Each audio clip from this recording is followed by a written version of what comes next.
This is the Average Guy Network, and you have found Cyber Frontiers, show number 29, recorded on June 27th, 2016.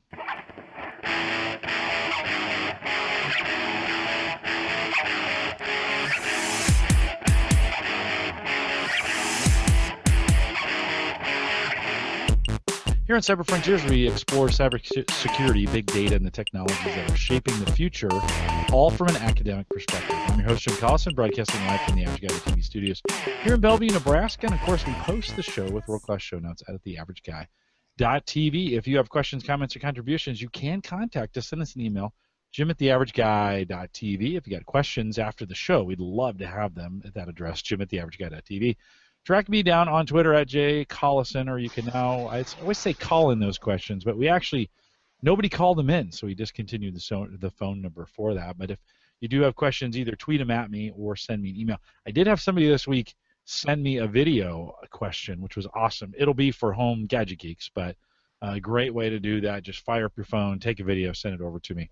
And we'll play those right here on the show. Of course, theaverageguy.tv is powered by Maple Grove Partners. Web hosting, get secure, reliable, high-speed hosting from people you know and you trust. For more information and for plans that start as little as $10 a month with WordPress, it was specializing in WordPress and secure WordPress hosting, both web hosting and media hosting. If you're a podcaster, perfect plans at $10. Check us out, maplegrovepartners.com. Some great plans, right, Christian? Some great plans over there. Pretty great, no complaints. Yeah, our good customers stuff. are happy.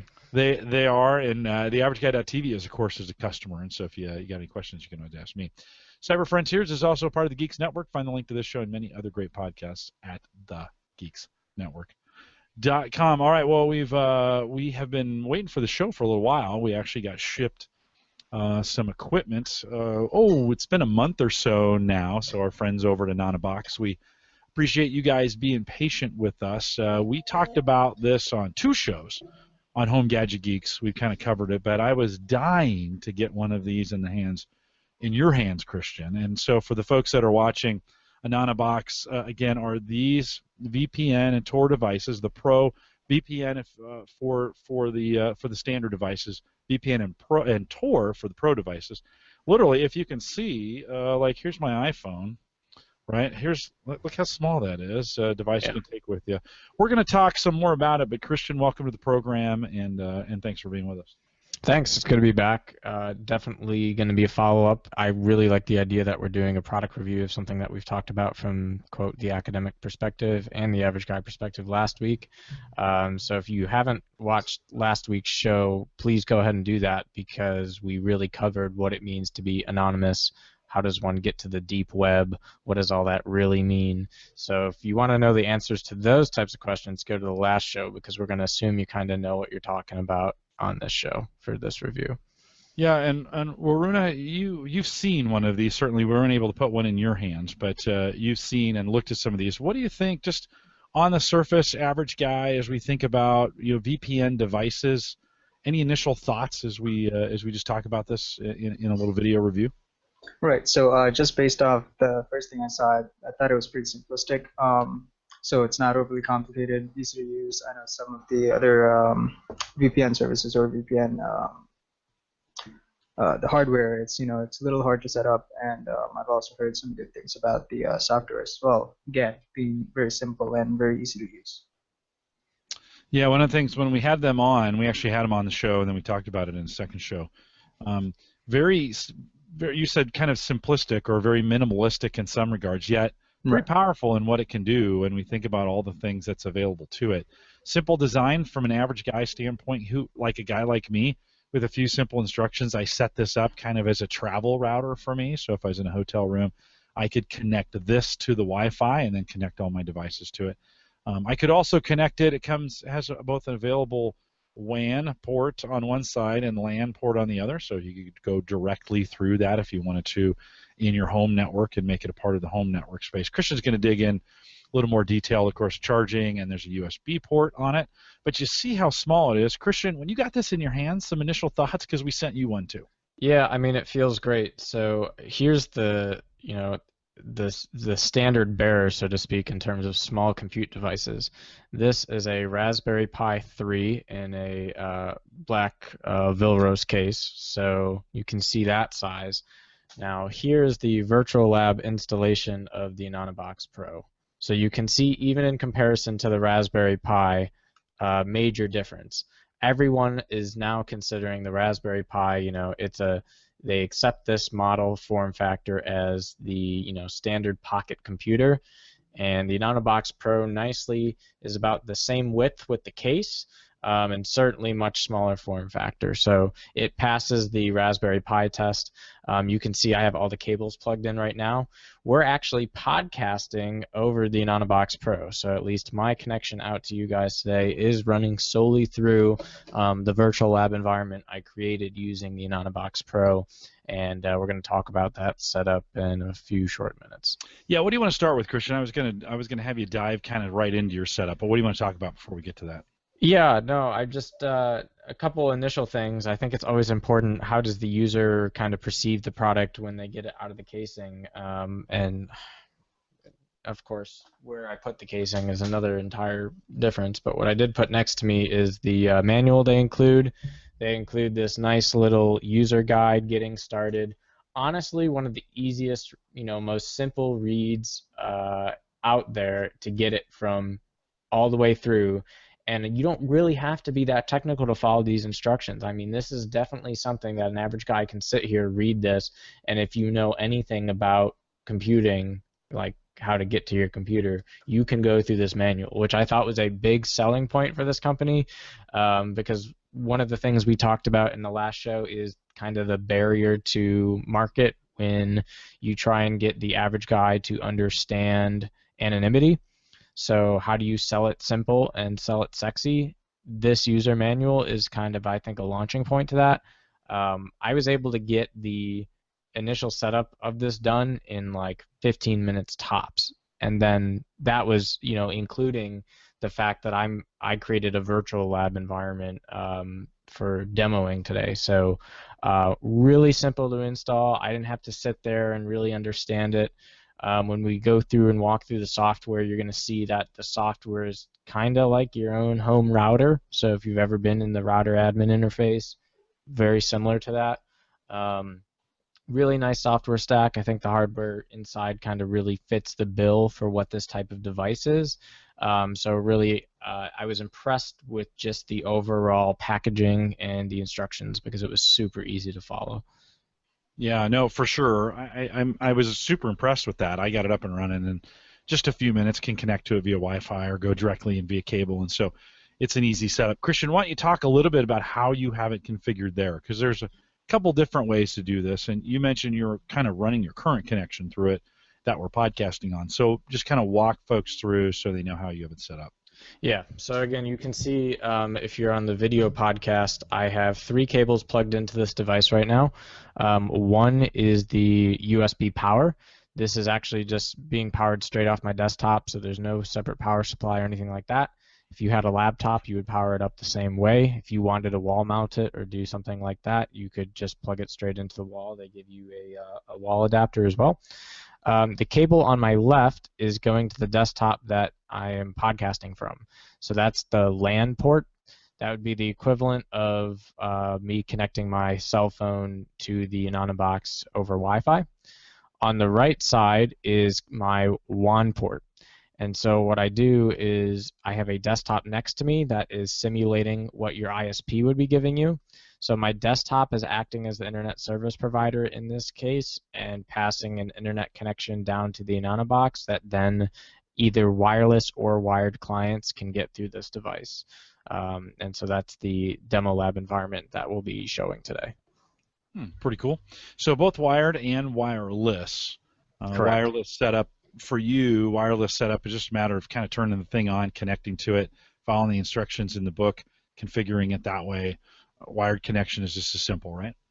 Yeah, and I think one of the great features about this that a lot of people don't realize is, yes, it's very mobile because it's very small, but it can also be a permanent fixture in your network. So from that LAN port, you could plug that into a switch and have as many wired, tenants on the box as you want. So it's not just because you have one LAN port doesn't mean you're restricted to one hardwired client, obviously. So, if you have a hub or you want to put it in a network where most of your folks are hardwired, you can certainly do that. So I think that's an important capability for people who are looking for performance instead of the wireless capability.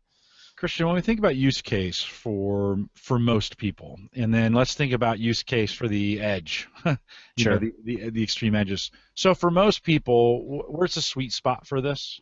I think most people, they want to be able to plug it into their laptop, connect to it wirelessly, and then either use a VPN service or Tor. And I think that this box achieves that in 15 minutes of setup time, and then reuse is very fast.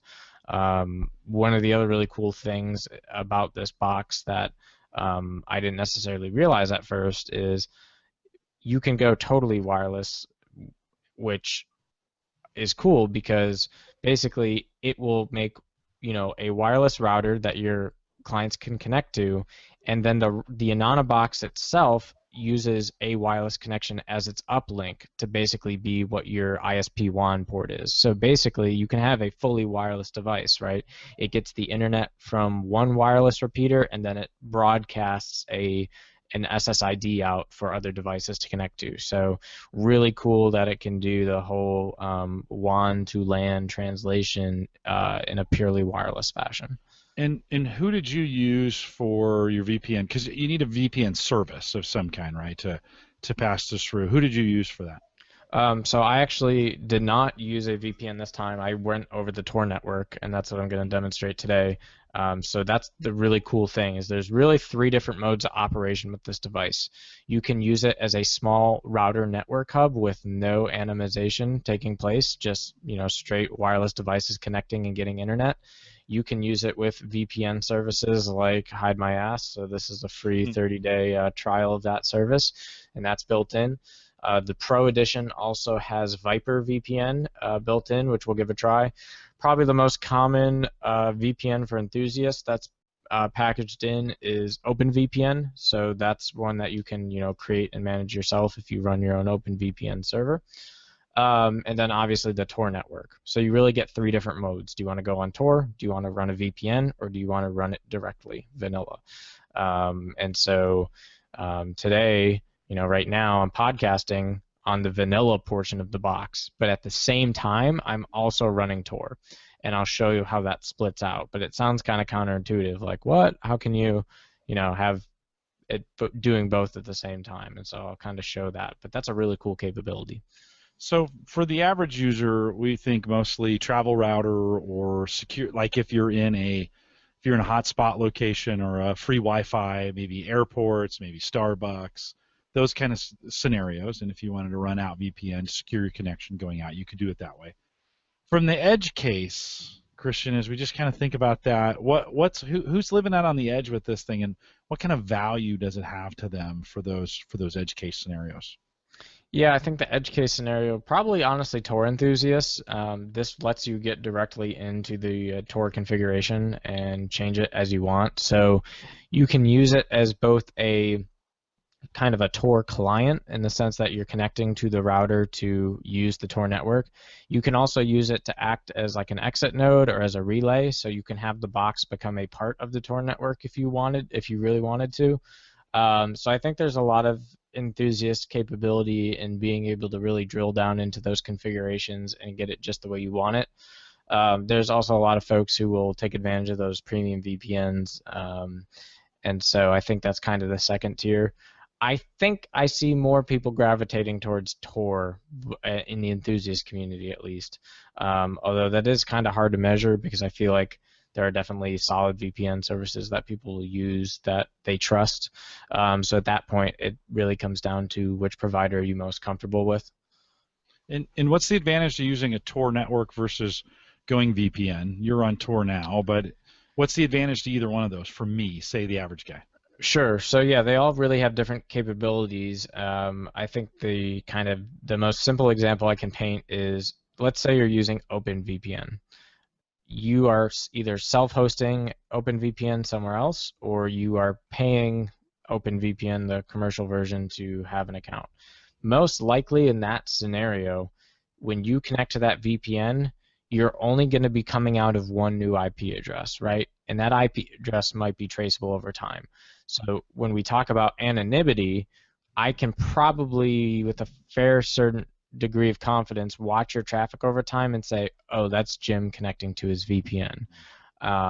However, all of your traffic will be secure and encrypted. So I can't see what Jim is doing. All I know is that, hey, that is Jim. So you lose your anonymity, but you maintain your confidentiality. With Tor, you get both.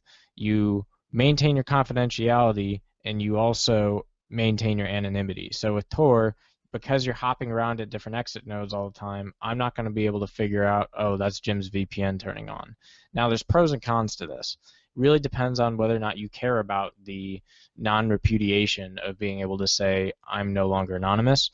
With the VPN service, you're probably going to get much better bandwidth. Tor, on a good or bad day, probably you're looking at the 1 to 2 megabits per second range max. So Tor is not designed to go anonymous and then use high bandwidth content. It's really designed for the text, basic images, kind of, I call it the vanilla web browsing. If you're trying to do any media, you're trying to do any content that's beyond the text image, maybe you want to move to a VPN service for that. Now you're pushing video across Tor right now? No, so that's the cool thing that I talked about. I am actually using the Anonabox as a vanilla VPN router to have this hangout, but I also am running a separate session that is into the Tor network. Okay, so because we're getting really good video from you, yeah, actually rolling through, which is good, right? We know the pass-through is good, right? From that standpoint, I have full HD from you on this side, so that's great. So what's more impressive about that is when you realize how I set up this virtual lab. So right now, the desktop that I am connected to for this call is connected to the Anonabox. The Anonabox is then hardwired to another machine acting as the ISP, and that machine is connected to another wireless network that's actually the real ISP. So really, it's going through like 3 or 4 different layers, and we're still getting crystal clear HD. That definitely means it passes my test for being able to push and pull packets. Yeah, no, good stuff. Varuna, any thoughts in all these pieces that Christian was talking about? Anything that you want to add or any questions you got for Christian? Right, so Christian, one of the reason that people use VPNs or things like Anonabox are in countries where the government itself censors traffic. So how effective is it in countries, say like China or Germany, that might limit their the citizens' ability to freely browse the web? Yeah, no, that's a great question. Really, with Tor, it's a kind of a mixed bag, right? Because what you have to do is you have to be able to build a circuit that can get in and out of that country.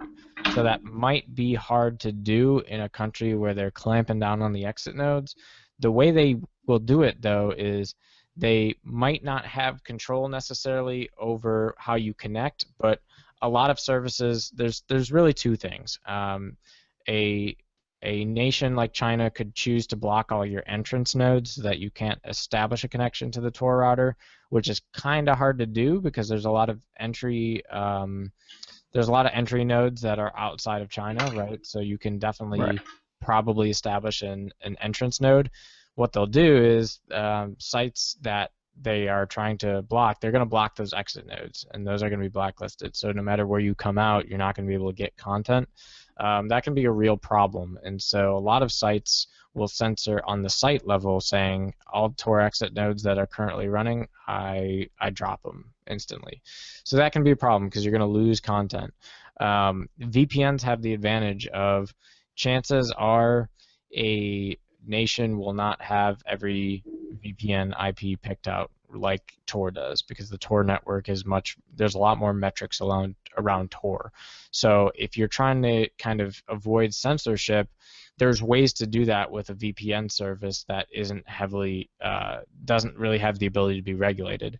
The downside is that there is potentially a discoverability case with that where your traffic could be observed over time, and if you're not changing your VPNs regularly over time, that ISP or that country could start to observe and say, okay, we don't want this VPN anymore, we're going to block it. So from that standpoint, it might be a chicken and egg problem. I think the box definitely goes a long way to getting through some of those censorship cases because it offers the suite of different ways of getting out to the web and getting out to the deep web. So, you know, every country is going to block differently for different political or ideological reasons. There's going to be different services that they're blocking, and the fact that the Anonabox gives you kind of a multitude of different things, I think that's a huge benefit for the platform. Right. And you mentioned that Anonabox comes with Viper, correct? Yeah, so Viper VPN is one of the new services that they just started with the offerings of the. I believe it's only in the Pro edition. Okay. And so Viper VPN is a personal VPN that will basically encrypt the connection. So like I said, it'll secure that Wi-Fi, protect your data, unblock anything that's censored. Again, you might lose the anonymity piece over the time. Right. What's really cool though is that it lets you pick your server locations. So you can over time enable the, if you have a user account, you know, enable the VPN and then you can change your location. So the Anonabox listing here has Austin, Texas, Los Angeles, Washington, Miami, New York City, Chicago, San Fran, and Seattle in the United States. And then there's probably maybe 40 or so other destinations on the globe that this VPN service provides. So that's actually a pretty wide product offering. So that's really actually not bad in terms of having a service that lets you pick those hotspot destinations, and probably it also lets you choose the type of encryption. So Viper VPN is an implementation of the OpenVPN protocol that this box supports, and it lets you choose either 160-bit or 256-bit encryption standard. So if you're really worried about someone hacking you at 160, you can bump it up. If you Right. want a little bit more bandwidth and performance and you don't want your CPU to be crunching, go for the 160-bit. Christian, you're in a scenario where you can maybe set up your own VPN to do this, right? Where it would come back to you and then go out through your ISP. Is that a pretty easy setup for you? Would you be capable of setting that up and configuring it? How, just kind of give us a quick rundown on how you might do that. Yeah, definitely. Pretty much anyone with pfSense who has any knowledge of pfSense lets you put up an OpenVPN instance like that. So if you know how to get OpenVPN or pfSense on your network as your routing device, then it's super simple to get that going and connect your Anonabox to, you know, probably in this case your home or business network. OpenVPN also has like client-server versions, so I've used OpenVPN in the context of installing it on a Windows Server edition and then tunneling that way, and that's definitely doable also.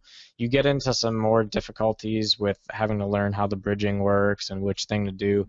pfSense takes care of a lot of that, so if you're the average guy and you have the ability to muck around with your your router, go with pfSense, and then OpenVPN is a super easy step. And I could put pfSense, kind of the front wall protection coming into the home, so to speak. Then I could put any kind of configuration behind that I wanted to. I could have a wireless router or any of those other things going on, right? And then I could have my Anonabox configured to come back to the pfSense. And then it's going to act as, it's going to secure, right, that connection between whatever I'm using back to the home, and then that traffic's going to go back out through my ISP, right? Is that traceable, though, once I'm back in my own ISP?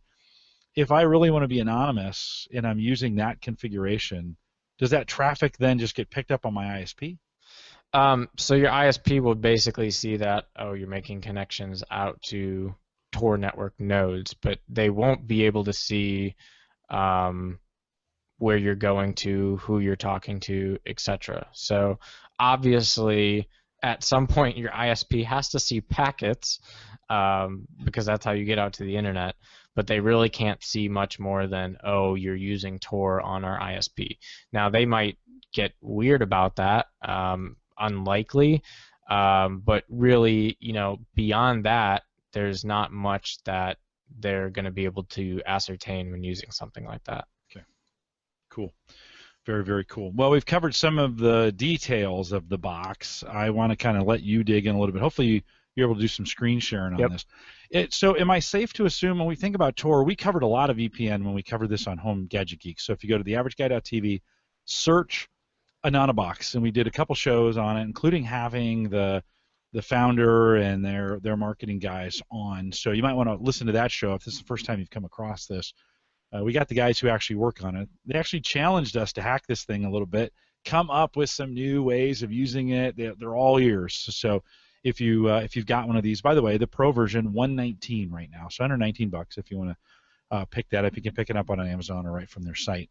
That's available for you. But Christian, I forgot where I was going with that. You've got some things that you can bring up on your screen here. Let's talk a little bit about the configuration that you have. Sure. So is everyone able to see the screencast? Yeah, I'm going to lock you in here. Go ahead. Cool. So this is the... Can you, before you get started, can you blow up those fonts just a smidge? Yeah, let's do that.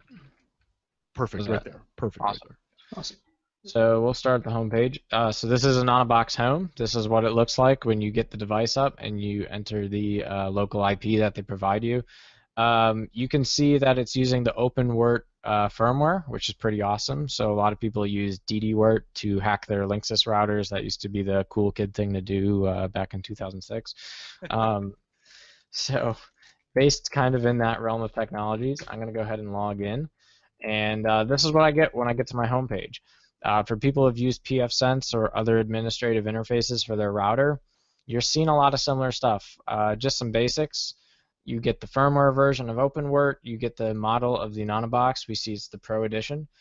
We have the kernel version, our local time, which is completely incorrect, our uptime, how long the box has been on, and the current CPU load. So those are all really pretty basic statistics. And we can also see what our memory utilization is. We got about 58% being used right now, and about 53% free. Because it also has a buffer, so yes, 58 plus 50. Are there any IP addresses we shouldn't be showing? No, that's why it's all a virtual lab. Oh, awesome. So, okay. Got you there. So when you take a look at our network, what you can see here is the IPv4 WAN status. This is, in my virtual lab environment, the ISP that my desktop is simulating and passing over to Anonabox by plugging into the WAN port. So you can see that it has its own address. It has the gateway, DNS, etc. If you plug this into your actual ISP, Fios, Comcast, Cox, whatever floats your boat, you'll probably see a public IP address here. That's usually what you're going to see. So whatever your public IPv4 address is, you're going to see that guy right there. If you have IPv6, it will also provision that tunnel. We're not doing IPv6 in the virtual lab because I don't have IPv6 in the physical lab here, so we're going to skip that. Most home folks won't have that. And then this active connections, really just showing how many connections are, and really connection states are going through the router at a given time. Then you can take a look at DHCP leases. These are devices that are on the network. And then you finally have wireless. So this is where we get into the wireless capability of the device. You can see the radio is this is the actual SSID and wireless radio that clients would connect to use the box. So the SSID I created is a Pro box. That means if you take your phone out and you're standing near the Anonabox Pro, that's the wireless router you're going to see to connect to. You can see it's at the wireless pre-N standard, so 130 megabits per second is what it's running at. Probably does true N. It seems like it fluctuates between 130 and 160, but it is a true wireless N router, so that's pretty cool. And so what you see down here in associated stations is really just saying this is how many wireless bases you have up. If I was using wireless for the WAN, you would probably also see that listed here. Anyone have any questions about that interface? Pretty simple. No, it looks good. And I could, so if I could set this up as a home router, right? Again, just to emphasize, if I wanted this to be after it comes off the modem, it could go right in. It would assign DHCP addresses to all the PCs in the network, and it could sit right in that spot, right, and be both wireless and wired, right? I could I'd send this to a switch or hubs, and I could feed off all the wired, and then everything wireless could just connect to it. Yeah, and the great thing about this is everything I just showed you that was set up, literally all it required me doing was specifying the SSID I wanted for the wireless and the wireless password. and everything else was set up automatically. So that's awesome. Next thing on the status menu, Firewall. You're really not going to touch this as an average guy. You might want to set up some custom rules if you're using this in a network you're tunneling. So this is a traditional IP tables type router that you would see in a Linux environment. Really not much to see here in terms of getting anonymity. Anonabox is taking care of this management for you, which is really great. Same thing with routes. So it's establishing the routes for all the different interfaces, and you can see which ones are active. And that's really just showing you what states are taking place. You have a basic system log saying what's going on in the router. That's pretty common. You have a basic kernel log. The kernel log is how did the system boot up. That's pretty basic. Then you really just have some monitoring tools. So you can see here, pretty intuitive, what's running on the box. These are the actual CPU processes. Real-time graphs will show what the load is across the CPU in 1, 5, and 15-minute intervals. And you can look that as load, as traffic. So you can kind of see this is actually graphing the traffic probably for our Google Hangout right now. So you can see we're hitting about half a meg in and about 3 megs out. Yep, that's about right too. Yeah, so pretty accurate. And that's, you can see it's selected for the LAN bridge right now. So we can change it across different interfaces to see where the traffic is. So this is what it looks like. I think ETH0 is the WAN interface, so that would make sense because the inbound is about 2.5 megabits per second, which is correct because I'm getting your data. And then if there were wireless clients, you would see how much your wireless clients are using here. In this case, not much going on because I don't have anything connected, so it's just sending out broadcasts. So, Christian, you're right. If you're a pfSense user, this interface makes a lot of sense, right? Yeah. I mean, it's very, very similar. It's very different in a lot of ways, but it's like a simplified version, but it's kind of like welcome home. Yeah, no, very, very much so. Being in that, I'm very comfortable in it because I've been in the pfSense setup quite a bit.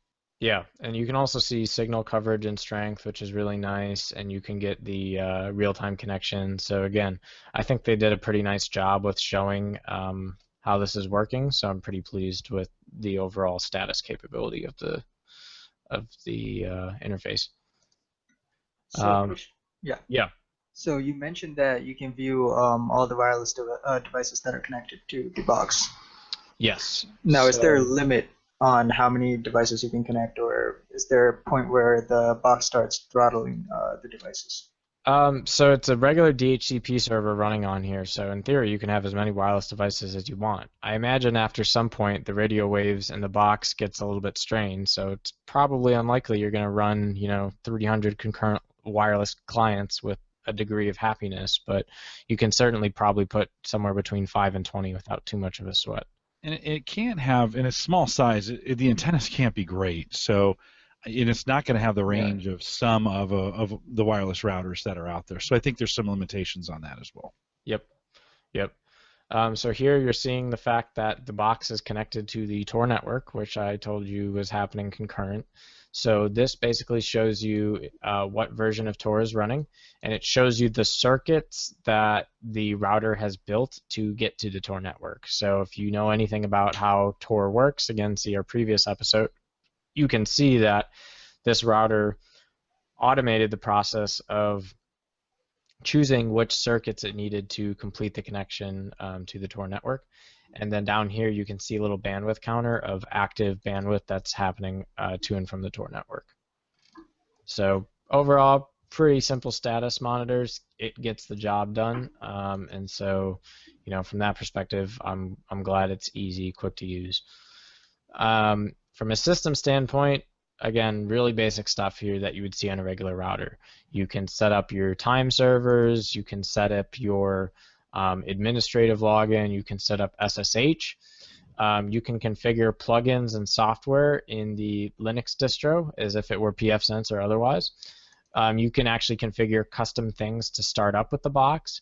So this will show you what things that are built into Anonabox that start automatically, and you can have some fine, this is the type of enthusiast stuff. Like I said, none of this stuff was stuff I even had to look at to get the functionality out of the box, which is great because they're providing the minimum barrier to entry and all the enthusiast tools if you want to go all out.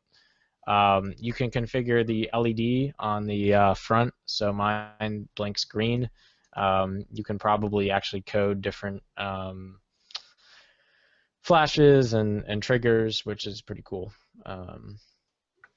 Backup and firmware flash, these guys take pretty seriously having good firmware that's secure, so if they need to patch or add a new feature, you can flash this box pretty easily. That falls in line pretty well with the OpenWrt standard as well. You can enter custom commands directly into the box, which is pretty sweet. And then you can reboot the box, but we're not going to do that, or this podcast would be over.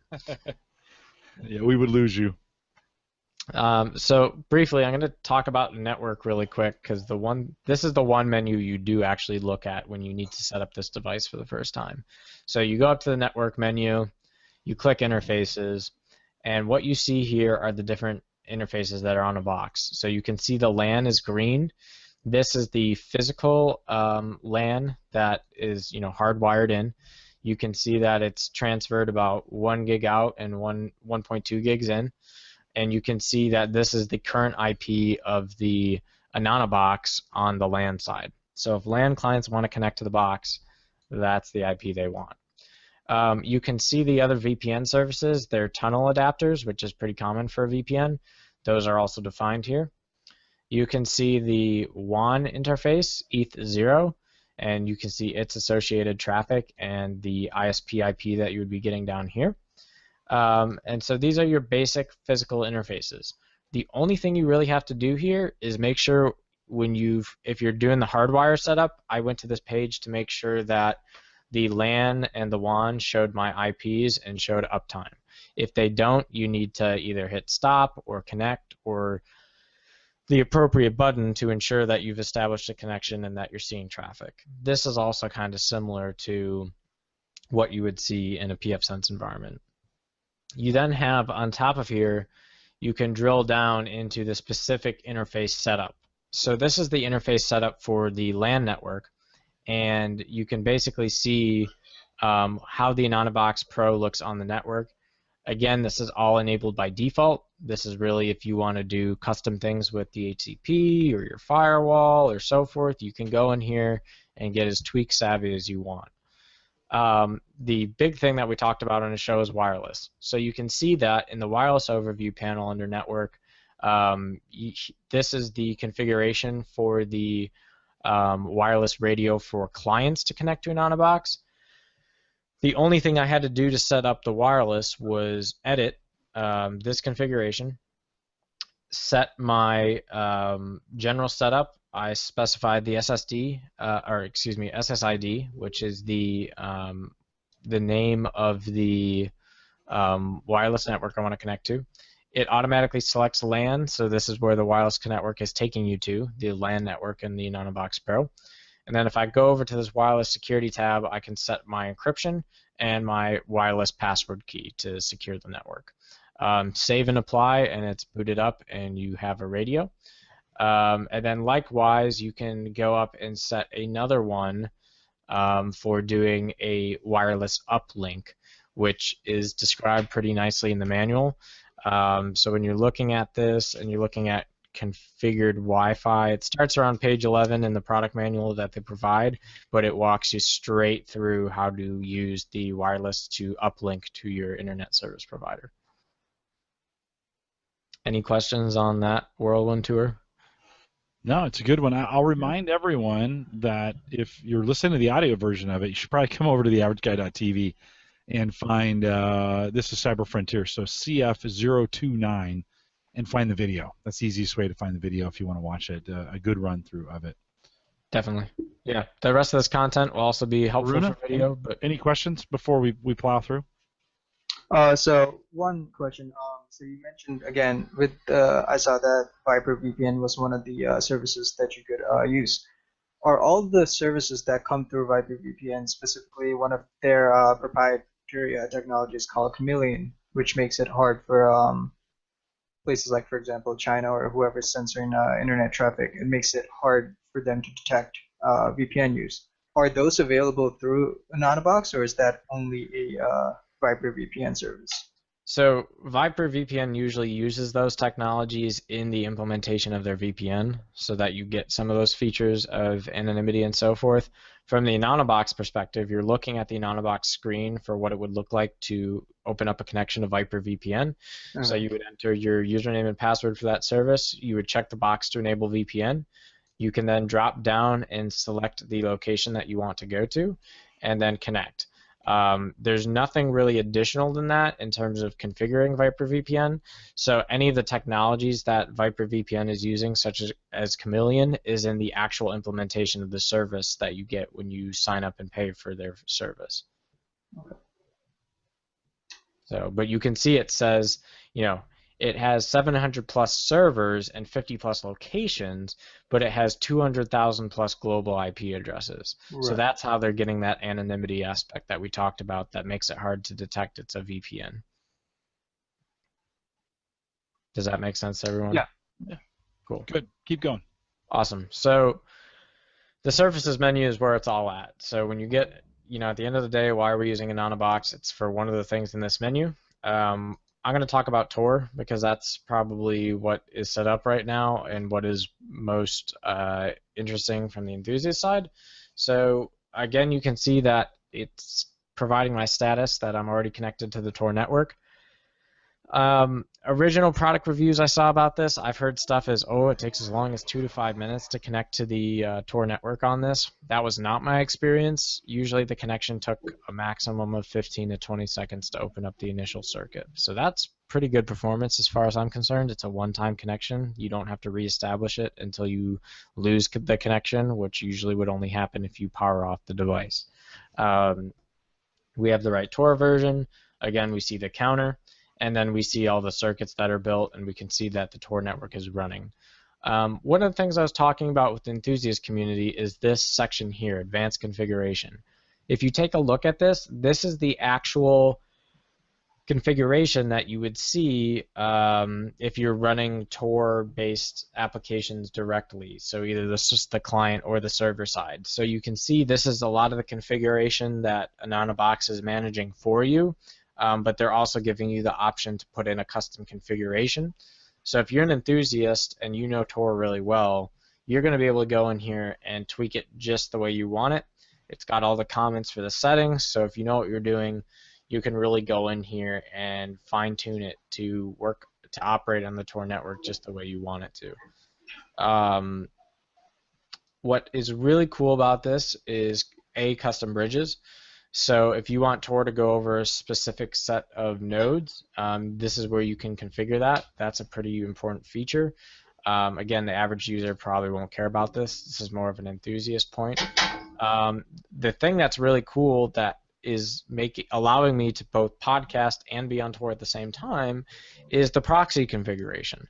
So what the box allows you to do is, if you've ever been in a corporate environment, usually you get your internet through a proxy server. So when you're sitting in the corporate network, your desktop is connected to a proxy that filters bad traffic, that does some management, scans for viruses when your emails come in, etc.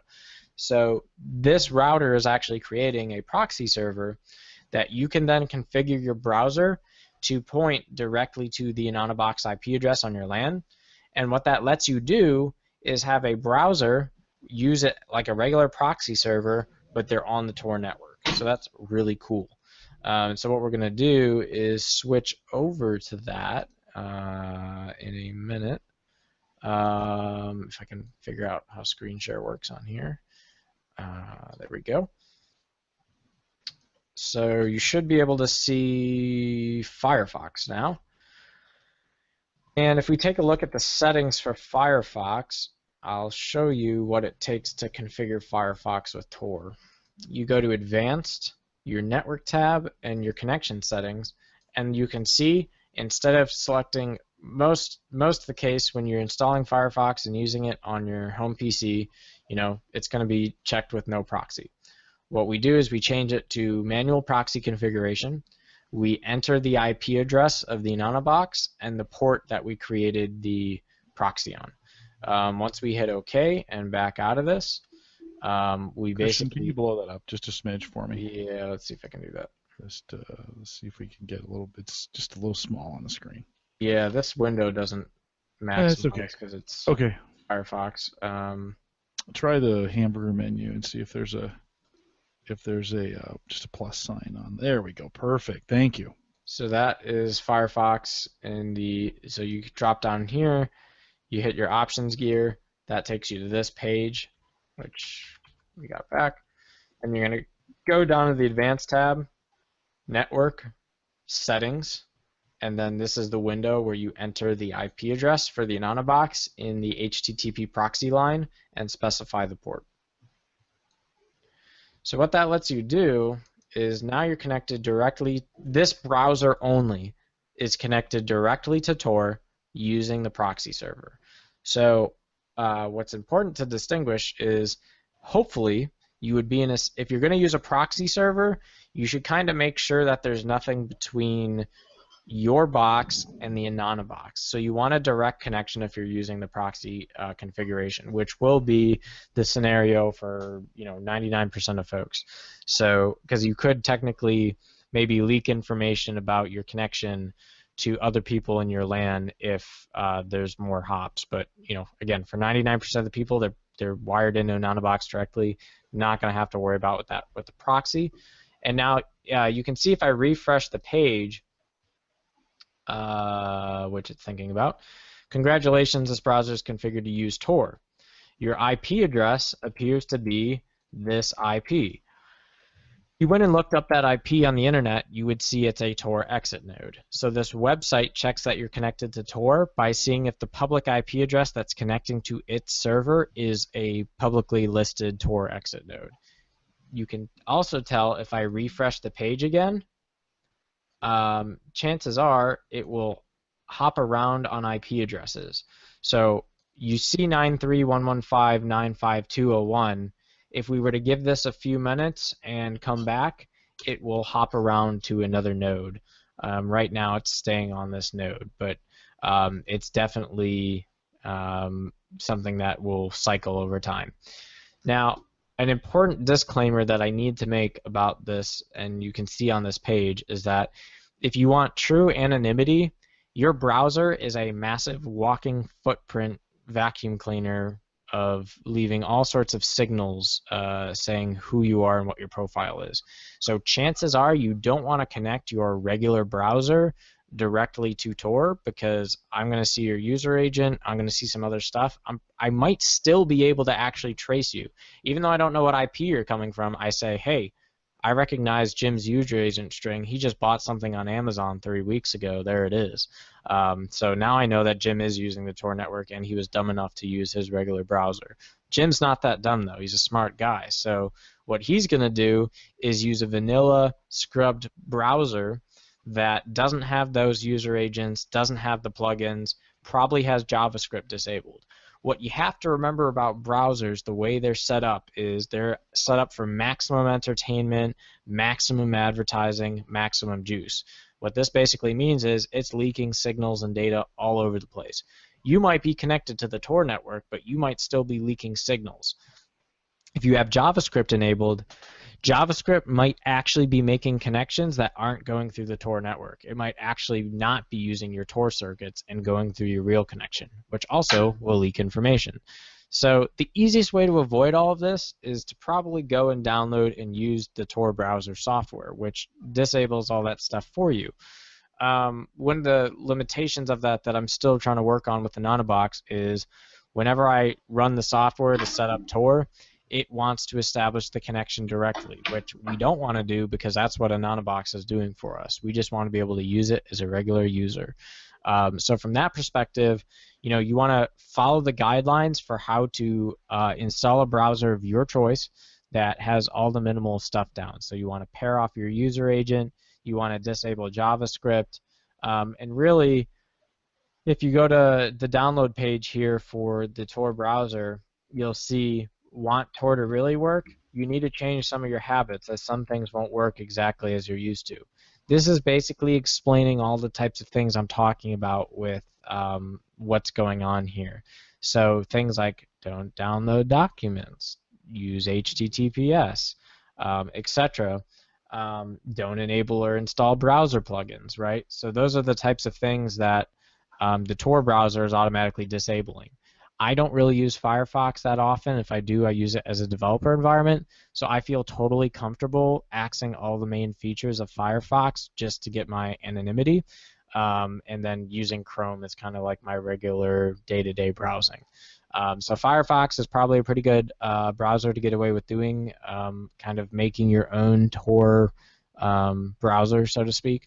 I will publish in the show notes updated guidance if I figure out how to get the Tor browser software to play in the sandbox with the actual Anonabox connection, as opposed to making another circuit connection. But that's really important to make sure that your browser is not leaking those tidbits of information that are potentially compromising your anonymity, even though you're not showing your IP address.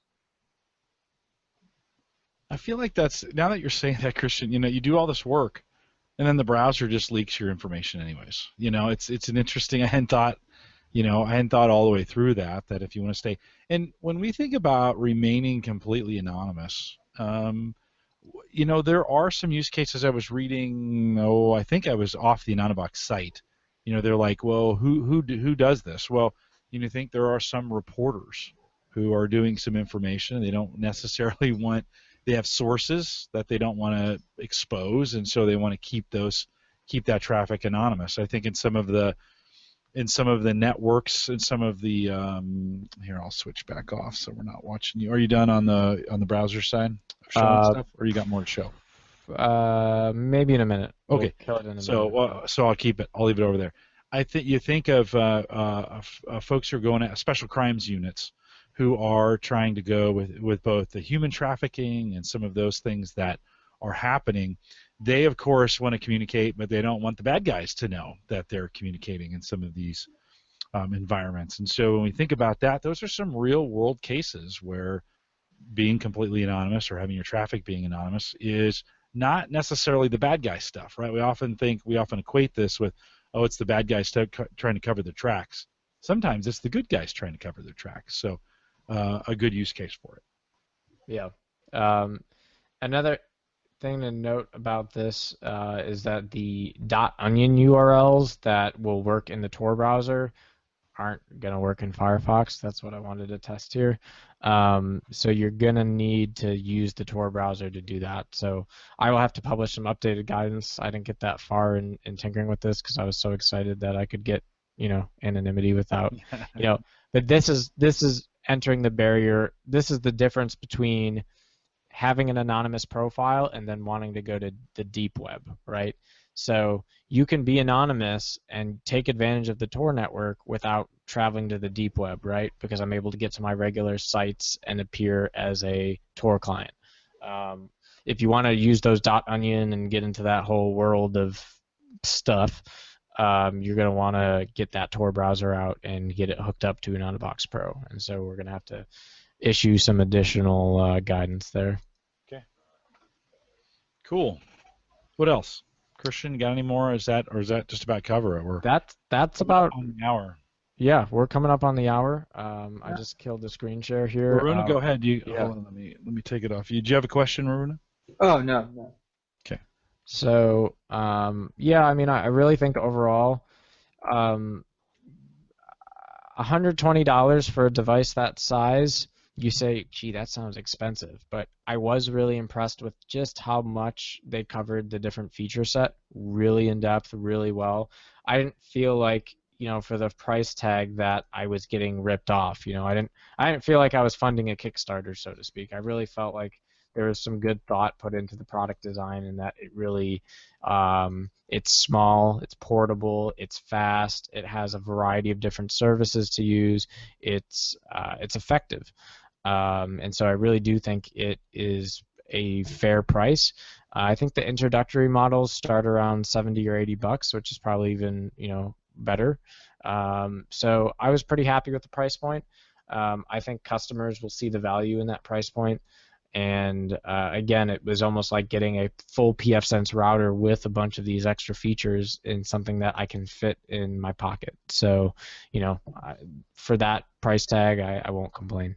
Yeah, well, tons of thought going on behind as we saw the interface to it and some of the work and the guys. Again, if in the show notes, I'll leave a link to where we interviewed Anonabox, and you want to go back and a good interview of just the infrastructure and how they're set up. They're out of Chico, California. Very open with us and very interested in hearing from the community. They wanted to know how we're using it and how it's being used and new features and what are some of the thoughts. And the Viper announcement came post our show even. They had not announced that yet, and so they had announced Viper a couple weeks after we'd had them on. So some interesting things that they're doing with it. One of the things I like, it's a small group. From a small business perspective, trying to make it run, and so hopefully they'll be around for a while as they sell these products, and it doesn't seem like they're trying to overextend themselves. So if you go to anonabox.com and look at their products, really they've got a nice layout. Man, their graphic design, whoever's doing that's dynamite. But they've got a really nice layout of what they're doing and what they're selling and what's available for them. And of course, really we talked about, Christian, you mentioned the kind of the entry level called the tunneler, and that's we sent Mike Uyghur one of those, so he had the tunneler, and then of course I have the Pro sporting the light that's on right now. Yep, coming in. I have done something to mine. I think I'm gonna have to reset it. I was hacking on it earlier, and I think I've shut some things off that I probably need to turn back on. I think there's a reset button on the front right there that I will push in and get a good old factory reset and jump back in there. Varuna, any thoughts, final questions from you before we wrap this thing? Other than, like you mentioned, I think both Christian and you mentioned originally $120. When I saw the price tag, I was a little surprised, but then, as Christian talked more and more about the features and how much work has really been put into this, yeah, I'd say, the price point, the services, they're probably, they're well priced, and it's a very solid device, at least from what we've been discussing. Yeah. No, very good. Well, they did send those to us, so just full disclosure, I had them send one to Christian, they sent one to me as well, as we've been talking about them, and so we'll disclose that as well. Many after the Home Gadget Geeks purchased those, and so we appreciate your support on that. It's always nice when we have a guest on and you gave it a try. If you were a Home Gadget Geeks listener, you bought one, you've been using it, we'd love to hear how you're using it. That would be awesome. Send me a note to jim@theaverageguy.tv. We'll read those on the next Cyber Frontiers. And we just kind of love to hear, is it working? Again, I have mine kind of set up, or had mine kind of set up at this point. I fired it up tonight and realized I couldn't connect it, so I must have borked it somehow in the process myself. I'm sure that was my fault. But travel router is kind of what I've intended to use that for. Take it in, set up one, and then all the devices connect to it.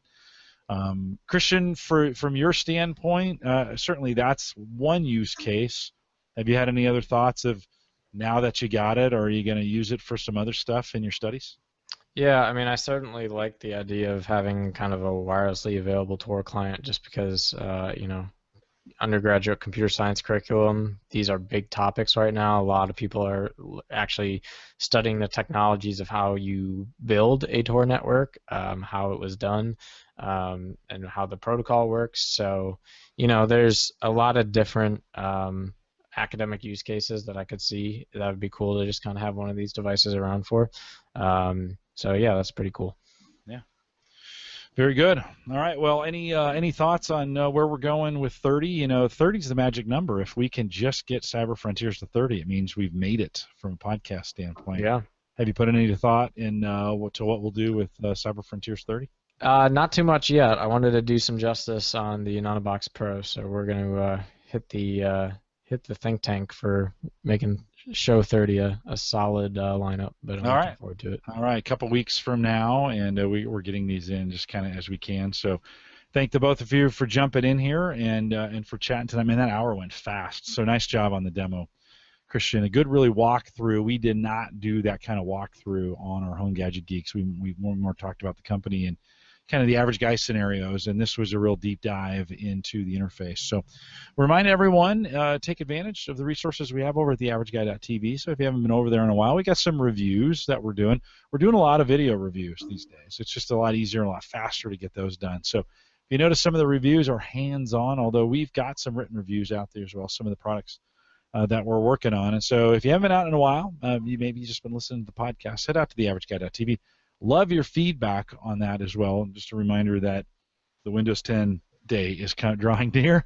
So July 29th or somewhere around that, of course, is the deadline if you were going to download Windows 10 for free and take advantage of it. I don't think it's going to be free come August 1st. So if you haven't taken advantage of that, a bunch of steps to get that done, but something you might want to take advantage of. Of course, we always appreciate when you use the Average Guy Tech Scholarship Fund link out there. Is that you, Christian, or Not me, man. Oh. It sounded like a super nice motorcycle. I thought so. Yeah, I think that was must somebody. be behind you. Yeah, I just heard it. Yeah. It sounded sweet. If you want to pick up a motorcycle like that, I'm sure those are available on Amazon. Just use the Amazon affiliate link, theaverageguy.tv/Amazon. Many of you have been doing that, of course. We appreciate your support. It allows us to buy some stuff, ship it out for reviewers, those kinds of things, to be able to get that kind of stuff done. And so when you do that, we appreciate it. Theaverageguy.tv/Amazon. We're out here well, no, I can't say that on this show. We're out here whenever we get a chance to do it, and we appreciate Christian. Actually, the numbers for 29? So the numbers for 28, considering we hadn't done anything in 6 months, didn't skip a beat. I was pleasantly surprised. 400 or 500 downloaded it, which had been about our numbers before. Those hadn't wavered very much. So we'll say thanks if you're a faithful Cyber Frontiers listener and you got all the way to this part of the program. That means you are, and so thanks for continuing to keep it in your podcast player. We appreciate that. It was great. So follow my Twitter. And even then, like tonight, I tweeted with about 30 minutes just because the schedules have been just shaky getting everybody together. But we appreciate you listening, and we'll be back with Cyber Frontiers 30, the podcast episode that locks this all into the future. And with that, we'll say good night, everybody.